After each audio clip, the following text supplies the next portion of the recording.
நிறைவாழ்வு AG சபை வழங்கும் morning மன்னாவிற்கு உங்களை அன்போடு வரவேற்கிறோம். கர்த்தருடைய பரிசுத்த நாமம் மகிமைப்படுவதாக. ஏன் ரொம்ப துக்கமா இருக்கிறீங்க? ஏன் ரொம்ப கஷ்டப்படுறீங்க? ஏன் ரொம்ப வேதனைப்படுறீங்க? சந்தோஷமா இருங்க. நீங்க சந்தோஷமா இருந்தாதான் உங்க சரீரம் நல்ல பலன் அடையும். தேவையில்லாத காரியத்தை பத்தி ஏன் யோசிக்கிறீங்க? ரொம்ப லாங்கா யோசிக்காதீங்க. நான் லாங்கெல்லாம் கர்த்தர் பார்த்துக்குவார். நமக்கு தூர தரிசனம் கிடையாது. நாளைக்கு என்ன நடக்குங்கிற கேரண்டி நம்மகிட்ட கிடையாது. நாளைய தினம் கர்த்தருடையது. எதுக்காக நாளைய தினத்தை குறிச்சு கவலை போட்டுட்டு இருக்கீங்க? நாளைக்கு அடுத்த வாரம் என்ன நடக்கும் போது, அடுத்த மாசம், ஏங்க அதெல்லாம் உங்களுக்கு என்ன கவலை? அந்த கவலை வேண்டாம். உங்களுக்குள்ள நீங்க சந்தோஷமா இருக்கணும்னு கர்த்தர் சொல்றாரு. அதுதான் உங்களை பலனாக்கும். நீங்க பலவீனப்படுறதுக்கு முக்கியமான காரணம் உங்க இருதயத்துக்குள்ள நீங்க அடிக்கடி சில காரியங்களை குறிச்சு கவலைப்பட்டு இருக்கீங்க. பாருங்க, உங்க முகத்துல சொல்லுவாங்க, உங்க முகத்துல அருளே இல்லைன்னு சொல்லுவாங்க. பாருங்க, தேவ பிரசனமே இல்லை. அதுதான் உங்க இருதயத்தை ரொம்ப அழுத்தி கொண்டு உங்களை பலவீனப்படுத்தி கொண்டிருக்குது. நீங்க பாக்குற வேலையில கிடையாது உங்க பலவீனம்.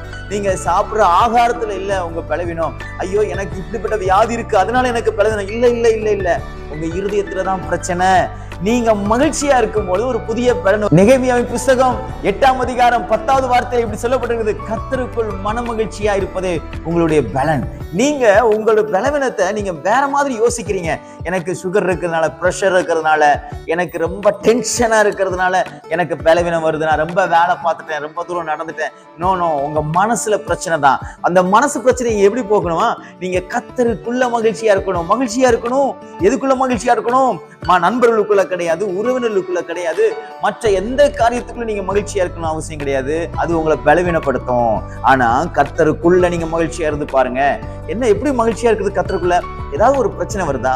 ஏதாவது ஒரு டெம்ப்டேஷன் வருதா? ரொம்ப பிரஷர் ஆகுதா? கர்த்தருடைய வேத வசனத்தை சொல்லுங்க. ஹாப்பியா ஜாலியா பாடுங்க. கர்த்தரை நல்லா துதிங்க. கர்த்தரை நல்லா மகிமைப்படுத்துங்க.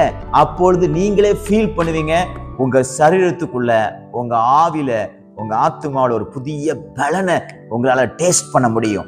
கர்த்தருடைய வேத வசனம் பொய் சொல்லாது. நெகேமியோட காலத்துல அவங்க ரொம்ப போராட்டத்துக்குள்ள இருக்கிறாங்க, அலங்கத்தை கட்டுறதுல. எஸ்ரா எழுந்து அந்த வேத வசனத்தை படிச்ச உடனே ஜனங்களுக்குள்ள ஒரு பெரிய சந்தோஷம்.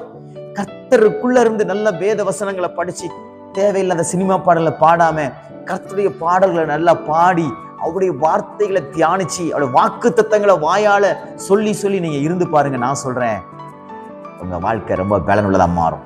கஷ்டங்கள்லாம் மாறும். ஹாப்பியா இருங்க, நல்லா சிரிங்க. இயேசு கிறிஸ்து உங்க கூட இருக்கும்போது நீங்க ஏன் கவலைப்படணும்? ஏன் துக்கமா இருக்கிறீங்க? ஹாப்பியா இருங்க, சந்தோஷமா பாடுங்க. நான் சொல்லுகிறேன், கர்த்தர் நிச்சயமாய் உங்களை ஆசீர்வதிப்பார். உங்க வாழ்க்கையின் தரம் உயரும். நீங்க பலவீன நல்ல பலவான். கர்த்தருக்குள்ள மகிழ்ச்சியா இருங்க. உங்களை இந்த நாள்ல ஒரு புதிய பலன் நிரப்பும். கர்த்தர் உங்களை ஆசீர்வதிப்பாராக. God bless you.